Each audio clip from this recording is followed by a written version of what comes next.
Welcome back to the channel, guys. Today I'm finally going to be showing you my London pen show haul.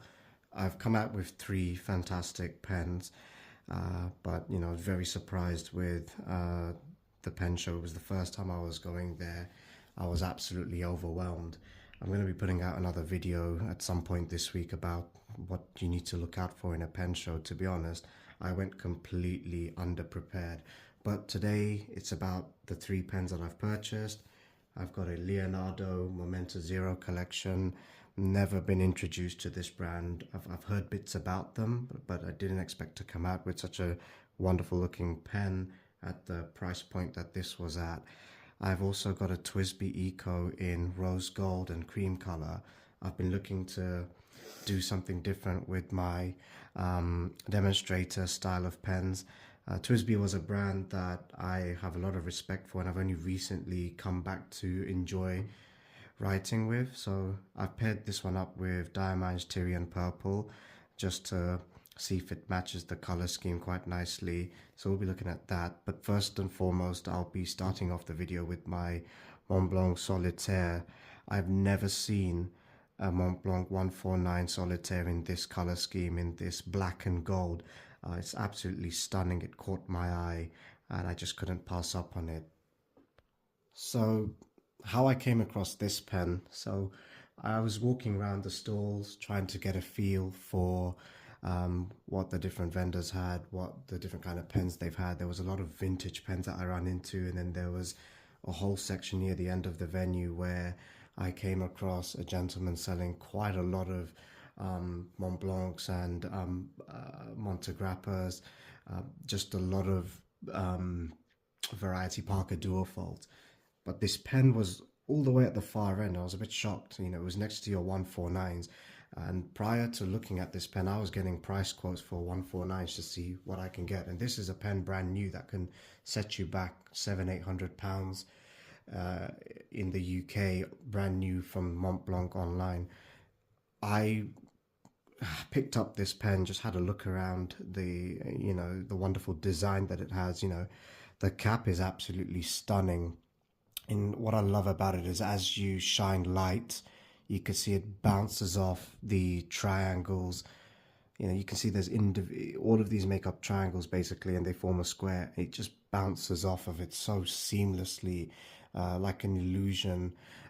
This is definitely on the 149 variant, and I had to make sure that it was the 149 variant. I wasn't expecting to come out with a Mont Blanc 149 at all. It comes with a black barrel, and you can see obviously the ink window here, and you've got your very classic Mont Blanc 149 nib. This would be in medium from my inquiry. This is a piston filler. Again, I will have to be doing an in-depth review on this pen for sure. Mont Blanc logo at the finial, you know, you can't miss that. And again, gold clip as well. What I love about it is the fact that the barrel has a ring just near the piston, and it complements the entire design fantastically. I'll just show you a brief writing demonstration. I'm going to ink this up in my Parker Quink, but I might be looking at getting a Mont Blanc specific ink for this pen. This is literally my favorite pen. I mean, I was very surprised to have come out with this. I was telling my wife there's no chance I'm going to be getting anything like a Mont Blanc because I just don't have the budget for it. But this costed me 410. Originally it was priced at 450. I knocked it down £40, and I'm so glad that I've come out with this. So I'll just show you a brief writing demonstration. So this is a piston filler, and I can never really understand how to draw up a full amount of ink from these, but I just thought I'll go through that experience with you guys. I have test driven this when I got back home. Quite smooth. I'm so scared of snapping the piston off from the barrel, so I'm only going to fill up a little bit at a time. You know, you guys might want to skip this boring part. But this is the fun and practicality or impracticality of fountain pens, but just the joy of having to draw up your own ink and start putting pen to paper. I'm just going to give it a good clean. Right. Posts very well. I have no concerns with that. So, glides across the paper. So Mont Blanc Solitaire Duo. And I've paired this up with Parker Quink Black. Very simple, very straightforward ink. And it just glides. It's so sublime. Absolutely beautiful writing experience. This is one that I will be pretty much inking up every single time, no doubt about it. You can absolutely no complaints. There are reasons for why the 149 is such a formidable and well-known fountain pen. I think I am going to keep an eye out on your regular 149 for the next time I ever go to a pen show, because I mean, I've been surprised at some of the prices that the stalls were asking for. They had them absolutely everywhere in various different years and editions. What I would like to say is it's another 149 added to my collection on top of my Rollerball Around the World 80 Days variant. So perhaps one day I might be comparing the two together, but they're very similar. I think the cap on this one is a little bit slender compared to the Solitaire Duo, but I'm just chuffed to bits having purchased this pen for the price it was. I have seen various different editions online, but I'm so glad to have got it in black and gold. It would make a fantastic, I guess, jewelry piece, you know, by clipping it onto a shirt and blazer pocket. But I'm going to move on to my next pen, which is the Leonardo Momento Zero. Now, this was a surprise find. I only had the Mont Blanc 149 Solitaire purchased, and I spent an hour and a half just looking around every single stall trying to find something else that would appeal to me. I saw a Mont Blanc Egyptomania pen in all black. This was a rollerball. I don't understand how it was going for £250 for a pen that's worth 600 brand new. It was slightly a bit of a regret of mine having not purchased it, because this is a pen that I really, really want. But, you know, I saw a few Star Walkers going for a reasonable price. The gentleman didn't have the converters with it, which put me off buying that, to be honest. I come across this pen stall and they had a bunch of Platinums and Leonardos, and I'm a sucker for when it comes to teal or like aqua blue looking things in general, and this pen immediately caught my eye. This is the Leonardo Momento Zero, and it's just a beautiful resin build. And I love the gold clip and the rings around the cap and across the barrel. It's not a piston filler.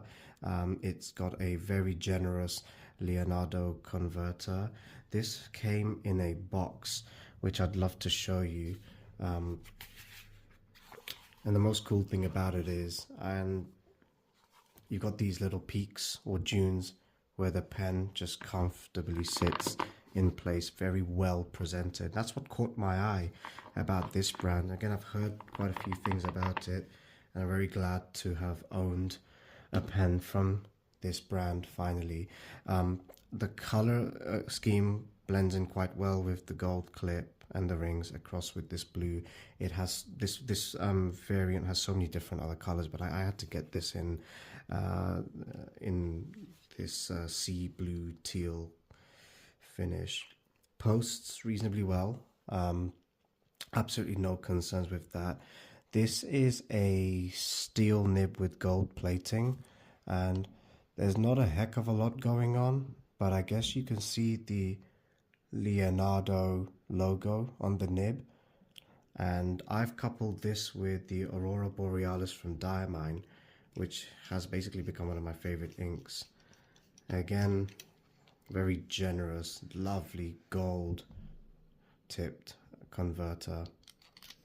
So ink's already been drawn up. Let's show you some demonstrations of the writing. So Leonardo, oopsie, spelled Momento wrong, that's a bit embarrassing. Momento Zero collection. This is paired with Diamine Aurora Borealis. Glides across the paper. I wouldn't say it's on par with the 149, but it glides across the paper nevertheless. Very minimal feedback.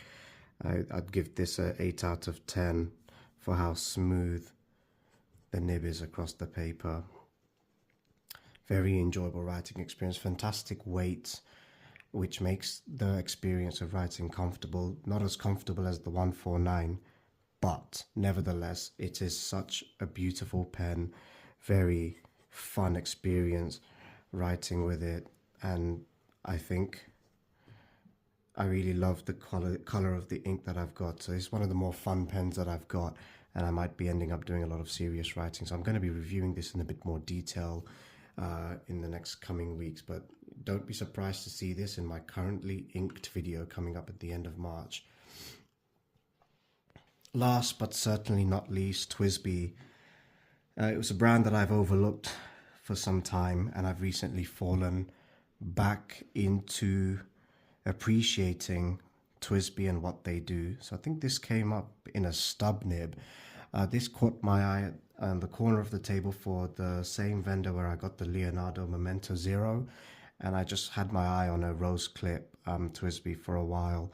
And the reason I wanted another one was because I just wanted to try something different with the demonstrator, because really the identity of the demonstrator is in the color of the cap and the clip and how you ink it up with. So I had a bit of a dilemma between whether I ink this up in Diamine Oxblood or Diamine Red Dragon, but then I found a 30 ml bottle of Diamine Tyrian Purple I've never used, and the combination is just fantastic. What I love about this particular TWSBI, I mean, it's just got to be the combination of the cream and the rose gold. It's I can't beat that combination, to be honest. It's a bit much better than my black and silver clip, and I'm just happy that I got something with a bit more variety.